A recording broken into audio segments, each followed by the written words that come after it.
Tervehdys Laura. Terve Otto.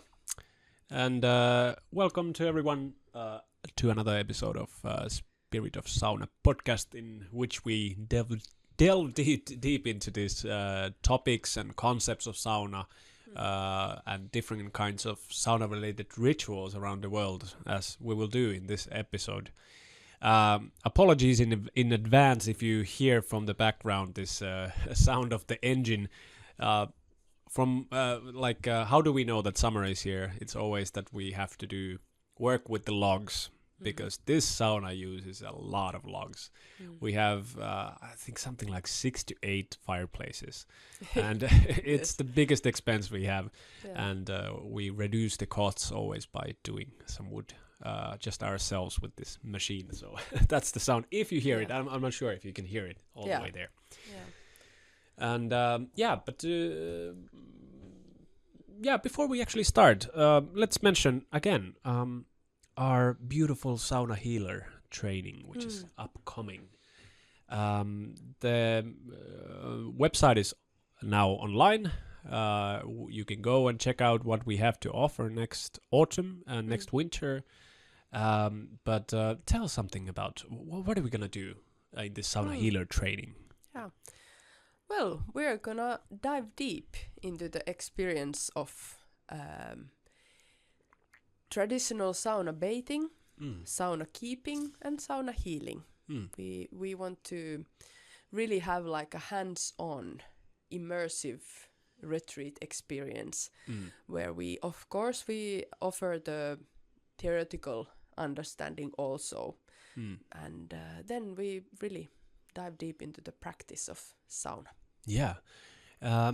This is a really interesting training. It's happening first time next autumn in Finnish and also in English, and I've been thinking about it in like I consider there's many ways to see what we're actually doing. There is a really practical side, like if you have a public sauna of your own.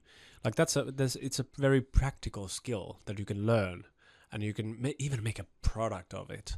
We're both entrepreneurs, and we know that when you try to make your living having a sauna, it's good to have something that you can actually heal a person. You can sort of give something like a wholesome experience to a person, and then it's also a product, so you can also sell it. And unlike many sort of, as you know, when we come from yoga backgrounds, and there's many people who say, no, you cannot be an entrepreneur, and you cannot make money out of this. I think that's a misconception. We would definitely need to make our living doing this. What is our passion? And the sauna healer training offers this kind of practical way of doing that as well.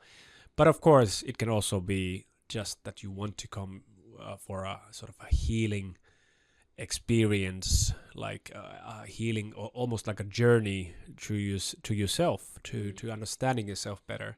So there's many ways of approaching this, and it's open for everyone.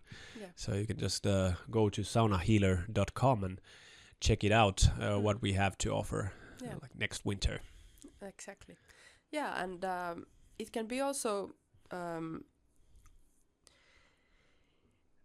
If you are working in a sauna, or maybe you have your roots in some in Finland or in another sauna tradition culture, it can be also an exploration to your own roots, to the sort of beginnings of you. Yes. So yeah, there are many levels of it, and they're not they don't exclude each other. Yeah, you can right. Come and learn the practical practice, but at the same time have a very, very deep journey to your roots and to the roots of humanity. Yeah, exactly. And why choose? Just come and see how it is. Yeah. And yeah, actually, I heard that from Minnesota, there's pretty cheap flights. Something like $400 to Finland for all these people with Finnish heritage in Minnesota to come to Finland and experience this plethora of beautiful saunas. So you can also go to other public saunas and visit our friends in other public saunas and see how they sort of offer this kind of healing space in a sense. So Finland is a great place to travel. Yeah. Even in the winter time. It doesn't have the best reputation, but there's something truly magical and beautiful about especially our place in the winter time. Like I almost miss it now. It's beautiful when we have this blooming spring, but it was a long winter. But I almost already miss it because there's something really special when it's really cold, a lot of snow, and the forest is just, the trees are full of snow, packed full of snow, and it's special, really special. Yeah, it is. And there is something about the underground smoke sauna in the midst of heavy winter, freezing, icy winter. Yeah. To enter into the really like a bear enter into the winter nest. Yeah, that's right. I would want to live there the whole summer, whole winter. The whole winter, yes. Yeah. There is something really unique about it. So right. Not a bad thing to do during winter. That's right. Yeah. But maybe this is a good place to stop to the today what we want to talk about, to this topic, because now I mentioned that this smoke sauna that we have here is almost like a bear's nest for winter. And we wanted today to talk about saunas around the world. Yeah. And I think for this to be a conversation that somebody can actually follow, we need to define a little bit what we mean by sauna. Wow, it's easier said than done. Definitely. How would you start? Like, how would you approach this definition? Well, very practical is, I would say that for anything to be called a sauna, there needs to be heat. Yeah. There needs to be sweat. Yeah. Very practical. Yeah. Also very deeply philosophical, but yes, it needs to be heat and sweat. Yeah. Something heated, sort of structured or something that has borders that you can be in, and then there is heat and you sweat. Yeah. These are like basics that I need to call something a sauna. Yeah, or at least like a sort of a... That's my problem, because I have really big trouble calling like a hammam, for example, a sauna. It's a hammam. So this is like, sauna is the only Finnish word that is recognized all over the world.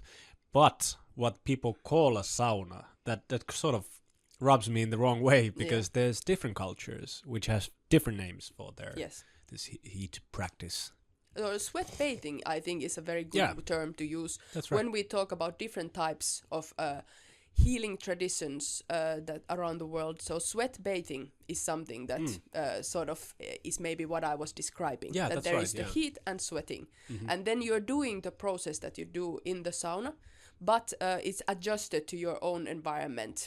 So sweat bathing maybe is a good general term, but I think then to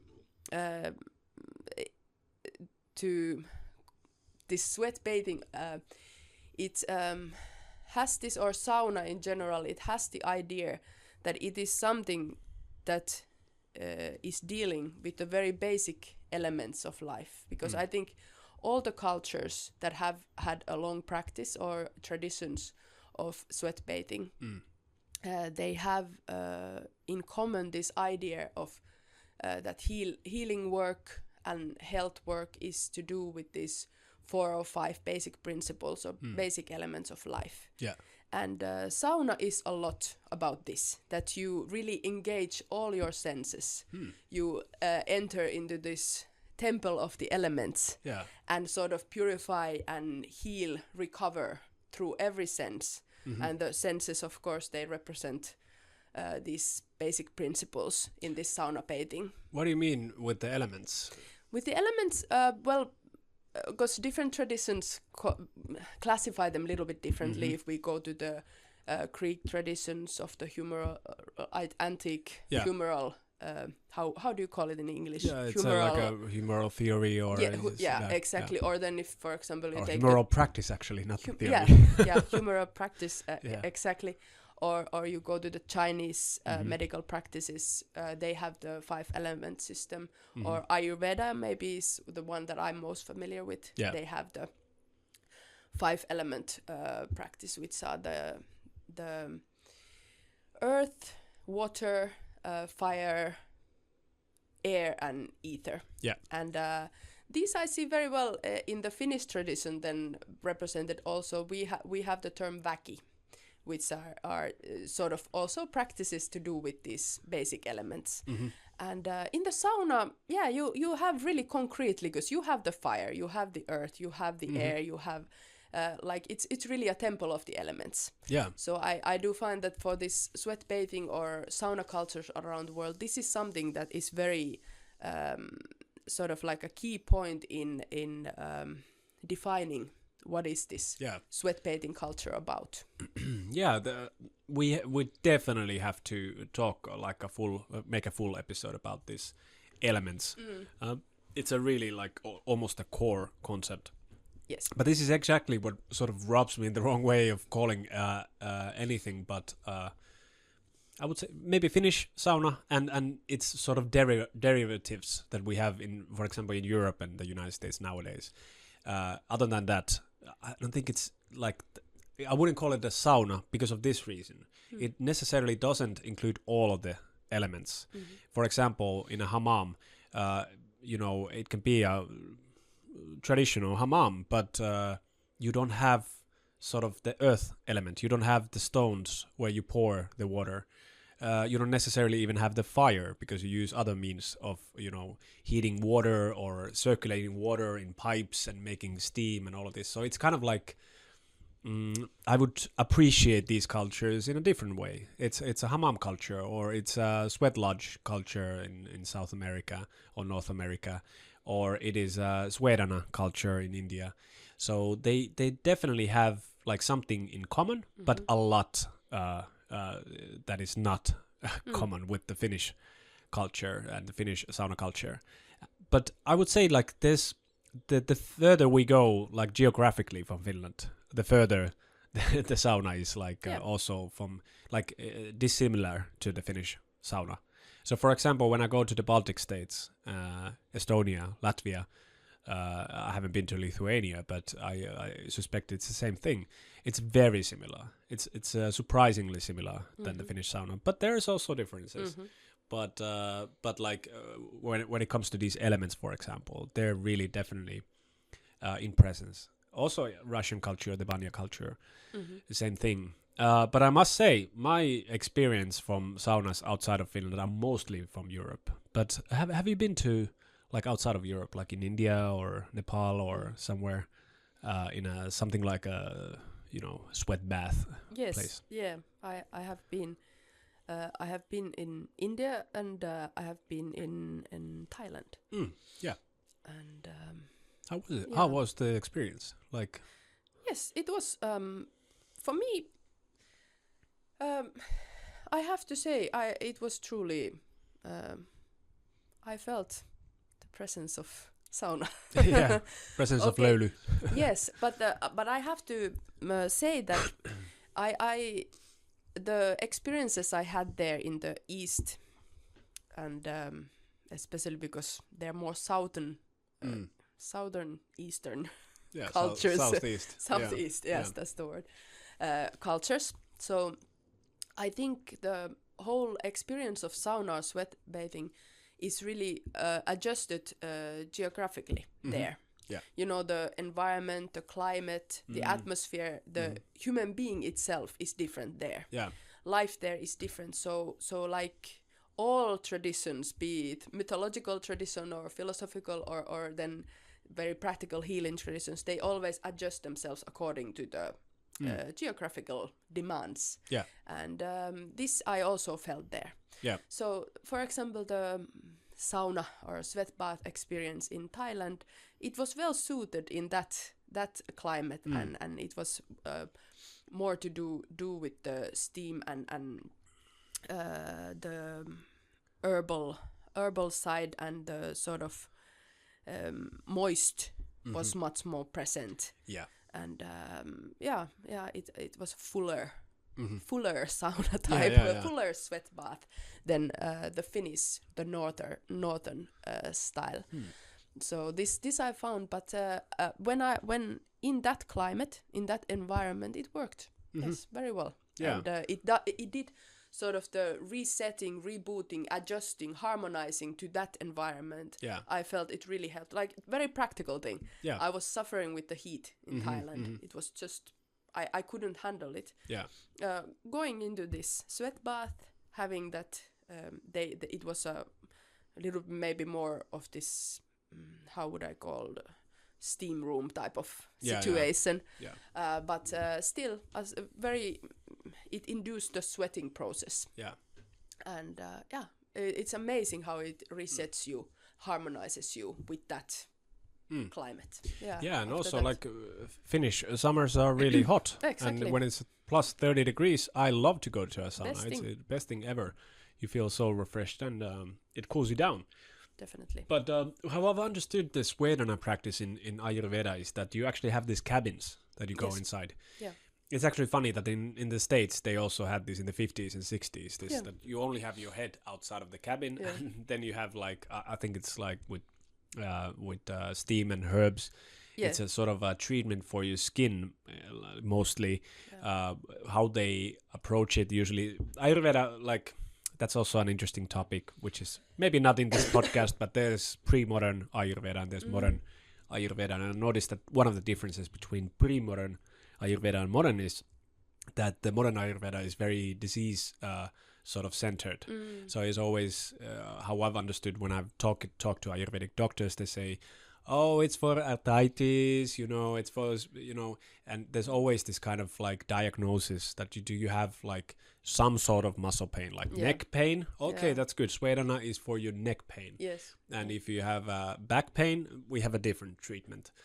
So that's sort of, again, it kind of rubs me the wrong way that you would approach this kind of sweat treatment as a sort of, that you diagnose something and you use this almost like something you buy from pharmacy to treat exactly that. But of course I understand it's a sort of clinical practice, and they have different kinds of like methods of approaching a person, and it's like the ailments that it's supposed to treat. But yeah, definitely a very rich tradition. An ancient tradition in there as well, but I'm wondering like how much these sweat houses, or what would you call it, like sweat rooms, cabins, rooms, sweat boxes, how much they have retained this sort of philosophical background behind that. How does it even geographically sort of make sense? Because in Finland, sauna is sort of the missing sun from the winter time. It's almost like it actually reminds the sun, like in so many ways. But in a place where you have the sun always around and it never gets really that cold, like what kind of philosophy comes out of this? Like that you have some kind of system of medicine, but from that geographical area that includes something like this. You described it. It's like it's more humid and there's these kinds of sort of elements that make it unique. But yeah, I don't have so much experience of that, so hard to say. What could it be, the philosophy behind that system? Yeah, I don't have knowledge about it. I have very little experience about it, so I'm not the correct person to speak about it in that way. The only thing that my own personal speculations I can give, which are not to be considered facts or any kind of, this is not my area of expertise. Yeah. But it's just an interesting idea that I've been thinking about, that in those cultures where, because this I have noticed even if you want to look at the geography of our Northern Europe, we have the similar type of that. Here in the northest north, the traditions are much more plain, austere, less. Of course, our climate. When the higher in Finland we go, the more north we go, there is like, you only maybe have juniper and very small birch. And then you make your sweat bath and your sauna healing concept with what you have, and the logs there are very small, so you make a very small sauna. Yeah, or even use just peat, peat you use, and you use what you have, clay, peat, everything, and your sauna is very small, maybe dug into the ground. When in the southern part of Finland already, let alone going then to the Baltics, there's more. The logs are bigger. You have bigger structures. But same thing I sometimes like to think worldwide that, you know, the souther, the richer sort of, there is more variety, and there is also, I have noticed that in the Baltics they use how would I say, not wastingly, I don't mean wastingly, but like more fully, they have much more of everything. Like for example, just very practical, you enter into the sauna, already there is like tens of plants there. Yeah, it's like 30 centimeter bed of plants, and in Finland you do that and your plants are gone because they grow so little. And so people like, would be a little bit like upset, like so much. Like, really? why would you waste all this? Don't. Actually, we can do with this one branch just fine. In Latvia actually I went to this kind of sauna that had this bed of herbs and leaves. And I found like strawberries in there. Like in Finland, if you find strawberries from the woods, it's like, whoa, that's very rare. A treasure. Yeah, but in Latvia, it's like, strawberries, we have them all the time. Yeah. So also in the Indian Thai sweat bath culture, I found that it was like a fuller, richer, more how would I say, more moist. As in Finland, maybe more dry. But to answer your question, I do feel that this sort of idea that sweat bath is done just to drive away sickness is quite new.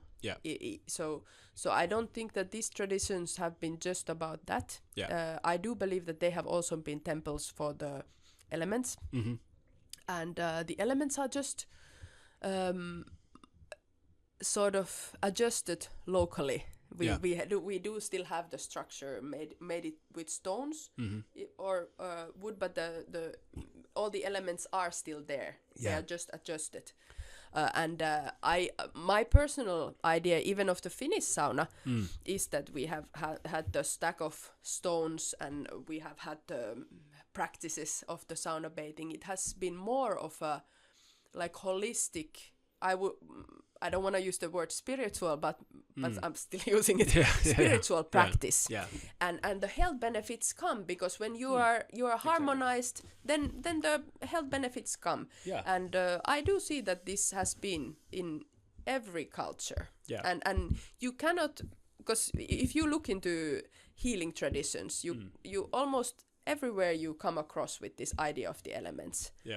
And part of the elements, elemental healing is you cannot avoid using natural products like herbs and plants. And almost every culture has realized that water and heat are good ways to do this herbal treatment. So I see that also that practice sort of unites these sort of sweat bathing cultures. So many areas there. Yeah, thinking about this sort of moistness of the more southern bathing culture, it always reminds me of the thermae of the Romans and also actually the Greeks. And it's fascinating to look at these architectural wonders where they would use the circulating water to heat up the floors, heat up the pools and all of this. And these were massive structures. They could house hundreds of thousands of people. And when I'm looking at this, I'm always like, I think the easiest way to explain why did they want to use so much resources to build these would be that they would want to, like, they were sickly people and they would want to treat themselves with these. Of course, probably this happened. Also, probably people wanted to get out of the hustle and bustle of the city and just enjoy the peace and calm of these places. But it was not necessarily the point. The point, for me, it seems that it's more about sort of your life culture I've only realized this after I've been going to the sauna and the warm pool that we have here every day. Most of the days. I'm going tonight. I was yesterday, day before yesterday. And I noticed that it becomes this sort of medium of everything. Like medium of thinking, medium of socializing, medium of healing yourself, medium of so many things. Even like when I have a birthday party, if I want to party a little bit, even a medium for party. So like all of life's aspects come together in this place.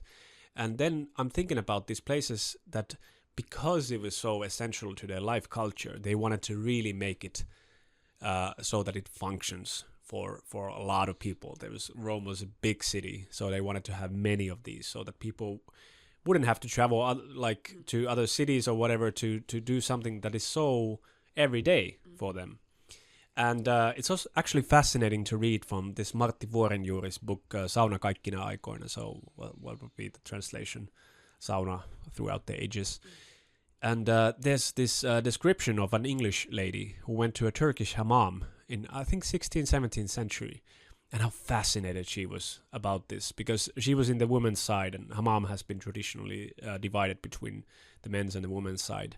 And that's an interesting description, how she says, wow, there's women from all ages, and they have all these practices, and this is the place where they socialize. And because the Brits had lost already this since probably hundreds of years, so she wouldn't have any kind of reference point.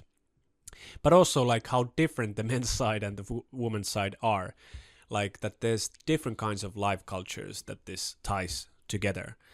And if we want to look similarities between these ancient cultures and also some of these modern cultures that we have, now I'm thinking about the sweat lodge, for example, is that it is a part of the life culture. It's something like exotic or a treatment or something like this. It's really like almost like when thinking about the socializing aspect, it can remind like an English pub. So I think it even might have been that some Englishman was comparing it to it. Like this hammam reminds him of English pub, because it's not separated from life in general.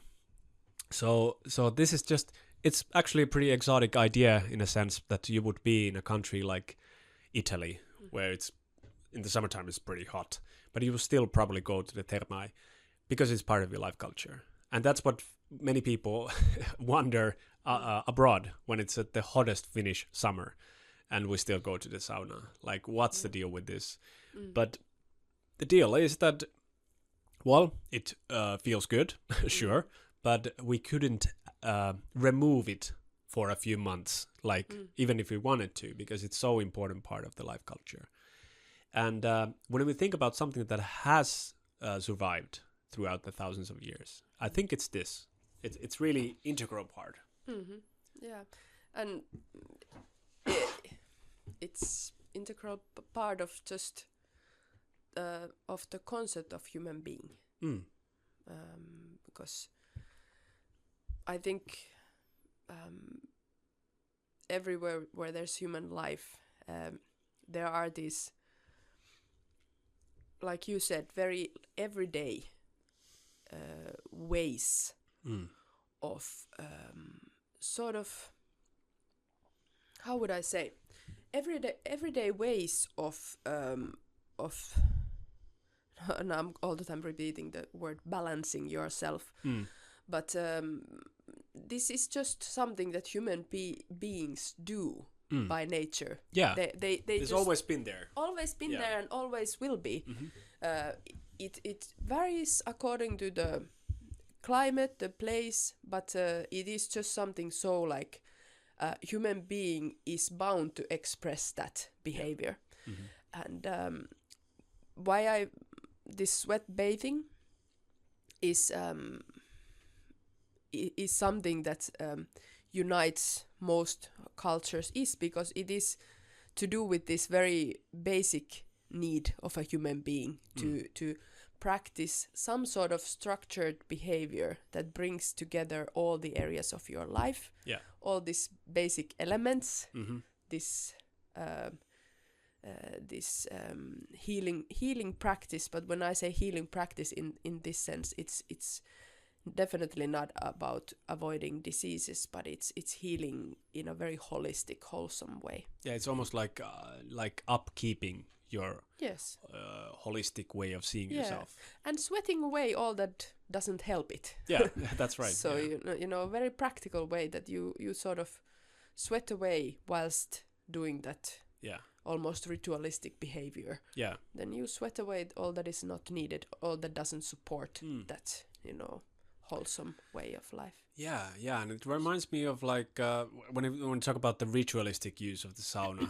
I'm thinking about the Temascal or the sweat lodges of the Native Americans, because I'm not sure if this is the case. I'm wondering whether, you know, because nowadays it's more of a sort of really like a ritual that you really prepare, and it's not like everyday thing anymore.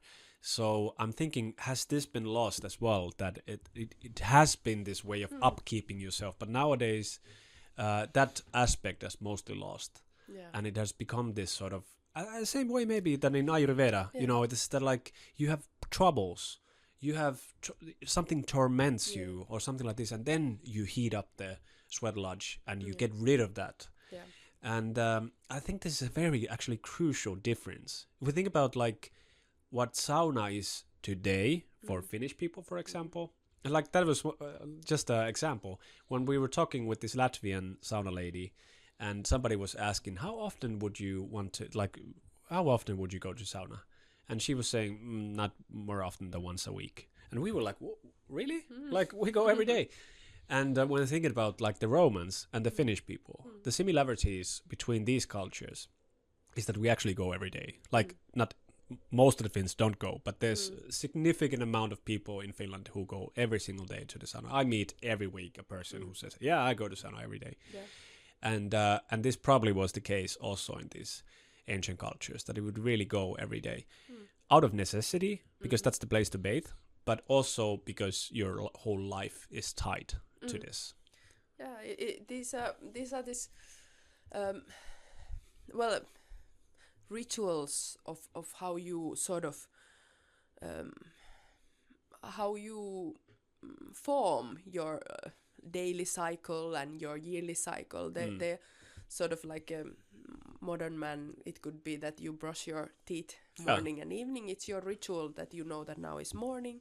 You change your clothes to your day clothes, and in the evening you take them off and wash your mouth again. So maybe that's your ritual of your daily practice, that then you mark yourself that, okay, morning, evening, beginning, sort of these sort of divisions between the different size, day, night. Sort of, it's very important. Also in the yearly cycle, you need to have a way to mark the sort of, to tell yourself that, okay, now something is changing. And we human beings, we use rituals for those. The rituals are just a structured behavior or something that has a pattern in the behind the activity.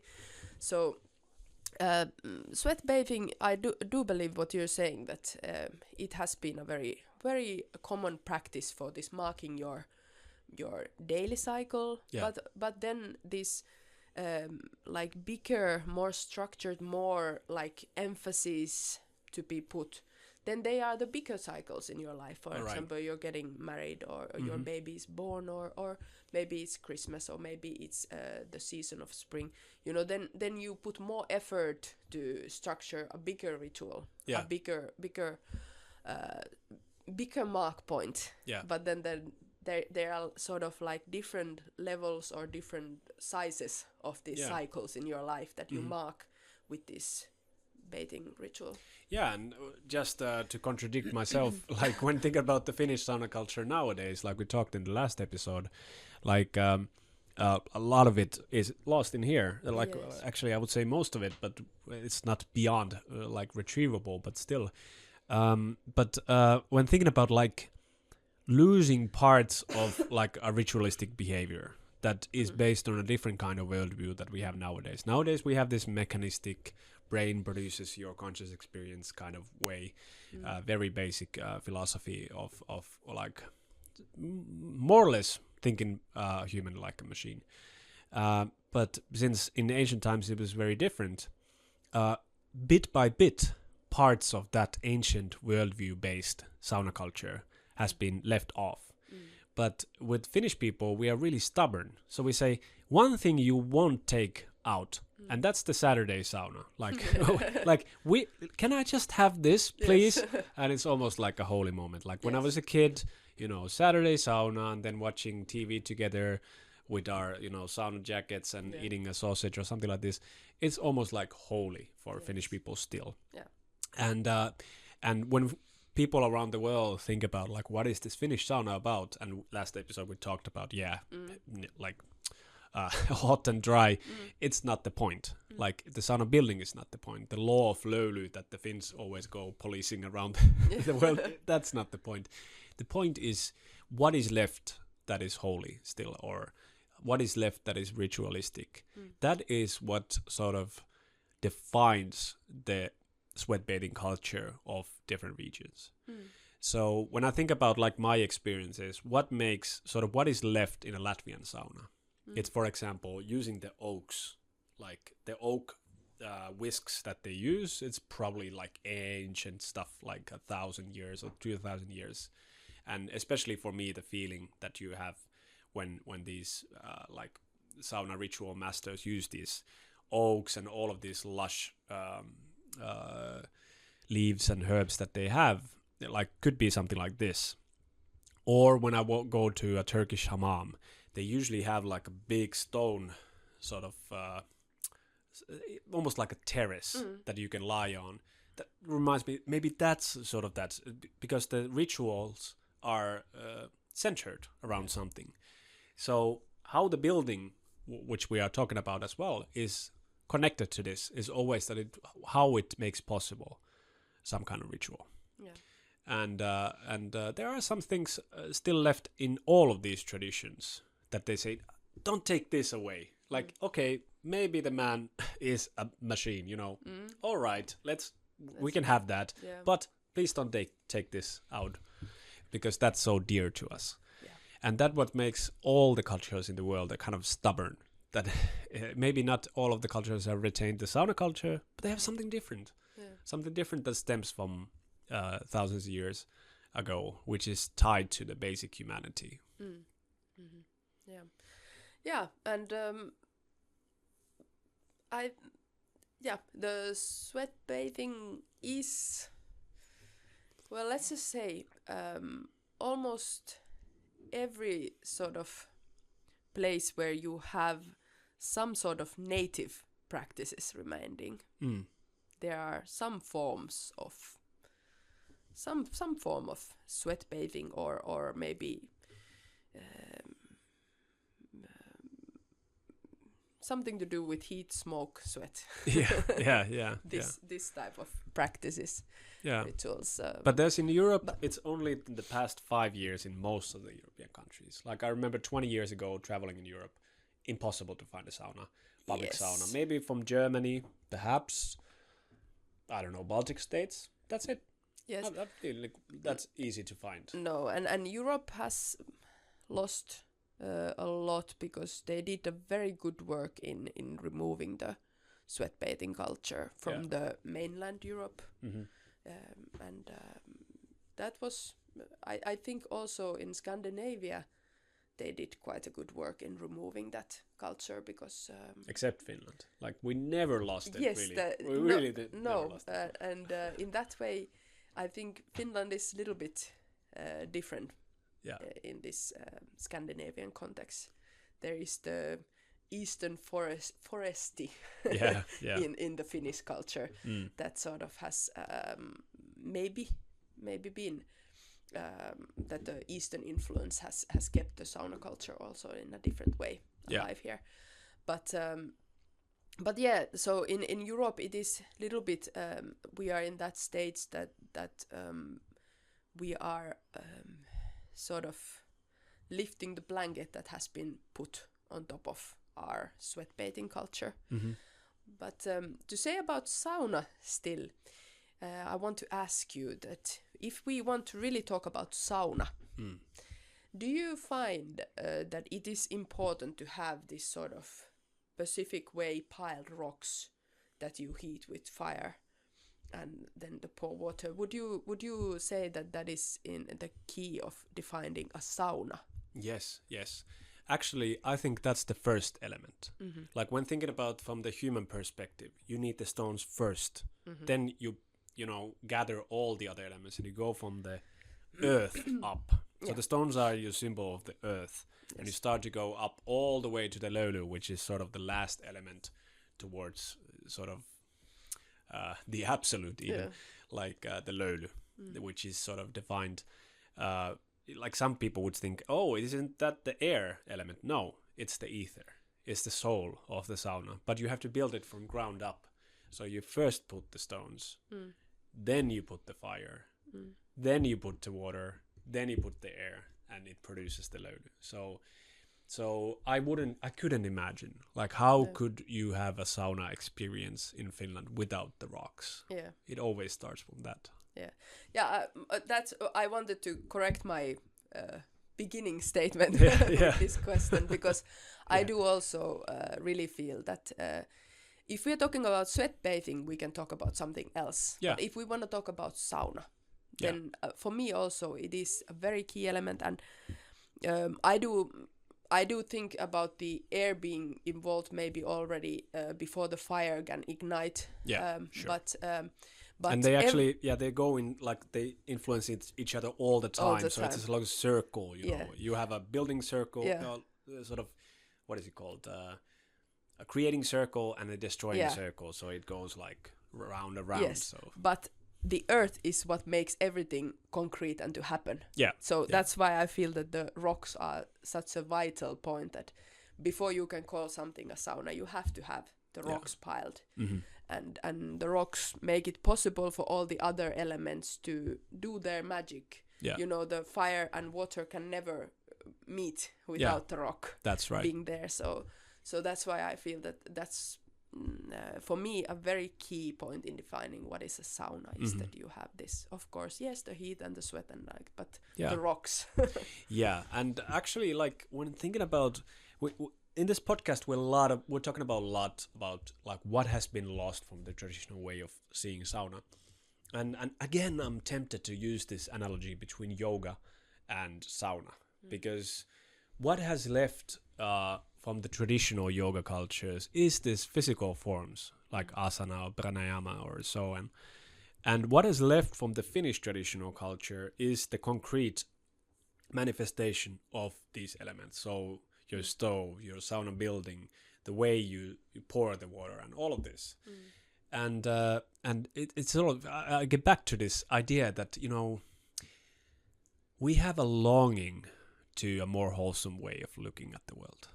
Maybe we don't even recognize that. Maybe we even make excuses to ourselves that we don't have this kind of thing. I would even say longing for a sort of spiritual way of looking at the world. And one of the manifestations of this is that we really cling to some element of these traditional cultures, even though we get this modern world with all this technology and everything. And that's the privilege that we have as being a Finn, is that we have been stubborn enough to have this sauna building and this practice of sauna at least once a week that includes all these elements. So the elements are there, but the ritual is, there's part of it, but the deeper meaning of that ritual is sort of lost. It's almost like self-evident. It's like when in India you go to and you say, I'm a yoga teacher, and they start, I've done yoga since I was 5 years old. They still cling to this stuff. And if you're a foreigner and you come to Finland, like, hey, I'm interested in, sauna. I have my own sauna in United States or UK or whatever. And Finns are, I've had sauna since I was 1 year old, So it's kind of similar.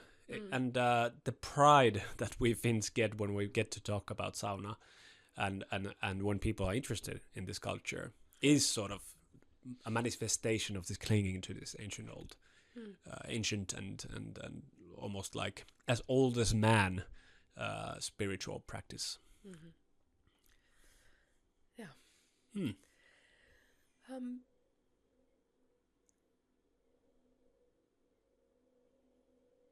But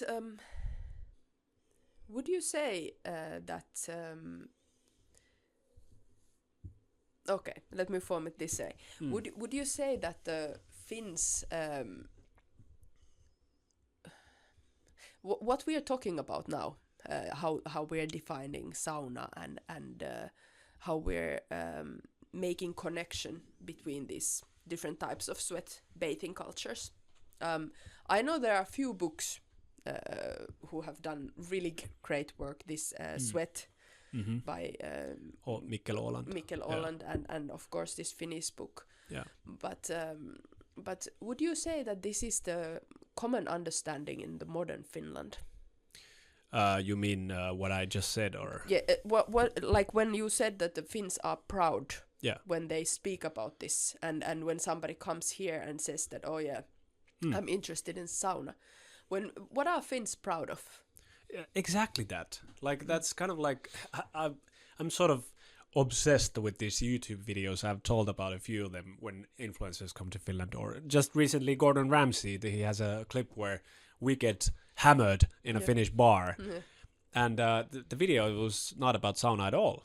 But it ends when the bartender says, "Hey, now it's time for go to sauna. It's just outside. Let's go." And it sort of comes to very naturally to Finnish people. Yeah. When foreign people ask, like, what should I do in Finland? Definitely a sauna. You should go to a sauna and go to a proper one. And, you know, this really, it's really sort of fascinating. And Finns always, like, again, something that we share with Indians, we have maybe a little bit low self-esteem. So we're like a little bit like, what? You're interested in us? Really? Like, what's so special, you know? But then we realize that the foreigners who are really excited about sauna, that it is special. It is, and that sort of makes this sort of, we probably don't think about it, but that's what most people would say. Like, if you go to just a street as a foreigner and you ask, what are really the Finnish things to do? What do you want to do? Maybe some people say go pick berries, some people say eat reindeer, or some people say different things. But if you would make them say top 5 things, I would say everyone has this sauna in there. And this really is different in Finland, because can you think about any other culture that would say nowadays the top 5 the things to do here that they would have, like our sweat bath? No, that's what I was just thinking about when you were speaking, that this is something so unique about the Finnish people, Finnish culture, that we almost define ourselves in terms of sauna. Yeah, that's right. It is so inherent there. Yeah, and that's like, of course, there's one other way to explain it. It's just that, low self-esteem. We want to find something, something where we're special. Sure, it could be, it's definitely an influence. Finland has a history of, being under the Russian rule, under the Swedish rule, and so on. There's a lot of like these kind of psychological remains that we have. But yeah, if we really want to differentiate Finland in some way, this I think is the way to differentiate. Which is not to say that it isn't important to other, like these other sweat bathing cultures. Yeah. But I just think that the focus is a little bit different. Yeah. Now I'm thinking about like Swedana, for example, what we talked about. If you would go and say, I have neck pain, what's the best way to treat that in Ayurveda? And they say, well, definitely Swedana. That's the way. Yeah. Or if I would go, say, maybe you talked even about Africa, the smoke rituals or something like this. It's like, I'm psychologically tormented, what to do? And there would be someone like, we have a ritual for this. Or then you go to the Native Americans sweat lodge. It's like I have like whatever problems with my libido or something like this. And they said, definitely, let's do this. And in Finland, it's like, I'm here. What should I do? And they say, go to sauna. Even if you don't have any problems or nothing, it's just the way to sort of dive into the Finnish culture. Yeah. I think if you haven't been, if you come to Finland and you don't go to sauna, you have not yet been in Finland. You missed the vital part. And I would even add, you would have to go to a smoke sauna. Yes. Because that's like, and I must include myself as not knowing anything about smoke sauna before going to one. Like, I remember somebody saying smoke sauna is the real sauna. And I was like, what? There's smoke inside? What? Like, how can you be in there with the smoke? I didn't even know that much. Yeah.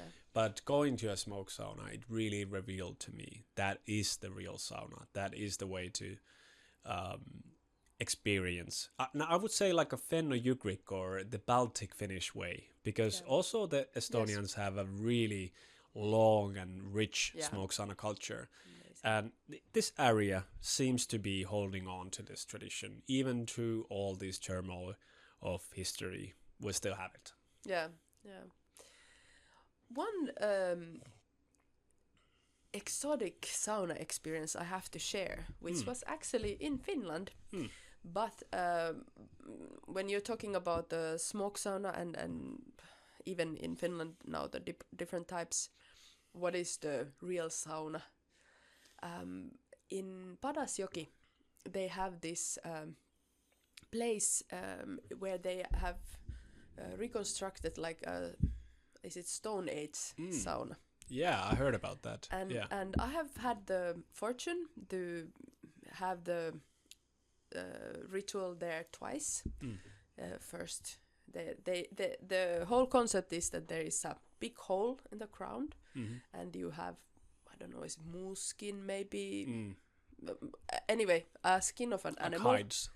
Hides on top of it. Yes, it's like structured that you have the skin on top of with some wooden, some wood. Like planks or bars or something. Yeah, so small bars. Yeah. Anyway, and it's the hole in the ground is covered with that, and then the procedure is so that you make a big bonfire outside. Yeah.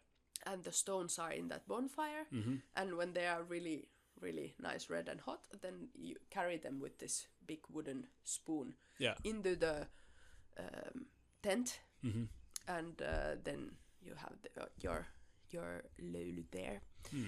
And this for me it opened a new understanding of how incredibly deep-rooted or really like how essential to human nature this sweat bathing culture has been, because that is something you can really do in a short time. If you are like a hunter-gatherer type of living situation, you can really dig a hole in the ground and heat the stones and just cover it with the skin, and it's a sort of, it doesn't demand necessarily even to have like a that you're located somewhere.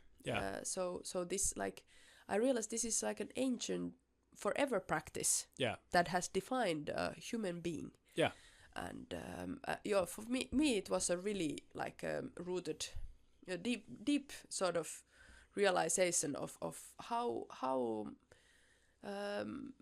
this sort of sauna practice is just so deep rooted, because sauna is like a sanctuary for you to go and sort of heal your microcosmos that you are, and sort of really, you know, like a reset it with the whole microcosmic cycle. So this Stone Age type of bathing that they call it there is it was because there you are really with the elements. You don't have any kind of structure. You're just with the elements there. So you realize, this is something. This is as old as human being. And from based on this, it could be millions of years old. We don't know. Like even not millions, but I don't know, 100,000 years old. Why not? Because modern humans have been around for 3, 4, 500,000 years, and you know, this kind of thing, that putting the hot rocks inside and pouring some water. Maybe you do it first accidentally, and you're like, "Wow, this is nice." And then you sort of build your rituals around it. And in this way, sauna is not. I don't think sauna is even like invented. It is discovered. It is discovered how we can make elements alive through ritual. So that really defines this sauna culture around the world. Yeah, I think that's it. You know. So simple. Yeah. You know. Yeah. Nothing more, nothing less. Yeah. Oh. But yeah, I think this could be a good like scratch on the surface. Yeah. We must admit that you know like I said in the beginning of the episode, we know mostly about the Finnish, maybe a little bit about the Baltics when it comes to sauna traditions. But it would be really interesting. You can just put in the comments if you have knowledge about.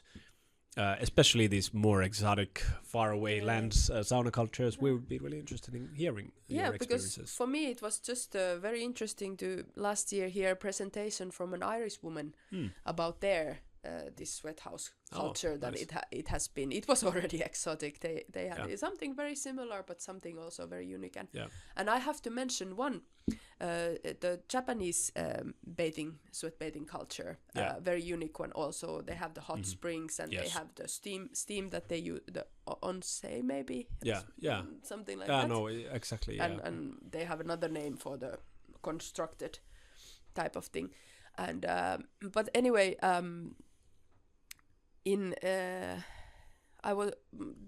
I have friends, Juha and Matti, saunakonkeli, who have done some sauna traveling in Japan, and they posted a very interesting, how would I say, travel log, and there was this mention about this that there I cannot remember where, and I'm sorry I have no names for these places, but in Japan they had like a cave. And they did their sweat bathing there in such a way that they had the bonfire in the cave, and then they removed the fire and all the everything, and then they had the water on the walls and in the cave. So the whole cave was the rock. Yeah, but that also reminds me of the Russian banya, because in most of the banyas you have like a massive wall. Yeah. And you can actually throw the löyly to the wall. Yeah. And you just use a tiny bit water because it's so damn hot. If you put more, you're in trouble. Yeah. So that's an interesting idea that you would have this sort of surrounded by heat. Yeah. Like all the walls of the building or cave would be like heated up for you. Yeah. So very interesting idea. Yeah. So different ways, different styles, but I do still find that there are the elements are there that the core need for a human being to have this sort of harmonizing elemental temple. Yeah, that's it right. Has always existed, just varied according to the culture and the climates and the surroundings. Because most of ancient traditions that are not tied to a certain time, that are like forever practices. Yeah, they are not a matter of competing about the small details. Yeah, is the core, is the understanding that counts, and then you can vary it. Yes, accordingly. Discover the essence first, and then extrapolate different kinds of practices from that. Yeah. All right. So, thanks again, Laura, for a fascinating discussion, and I hope you, dear listeners, also enjoyed this. And if you did, hit that subscribe button, and we would love if you share this episode with your friends, with your family who you go to sauna with.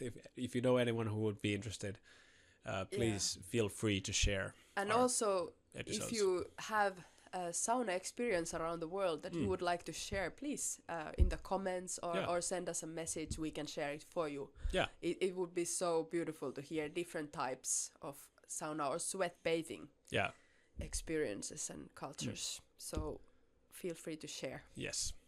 Well, again, thank you, Laura. Thank you. Kiitos. Kiitos. See you next time.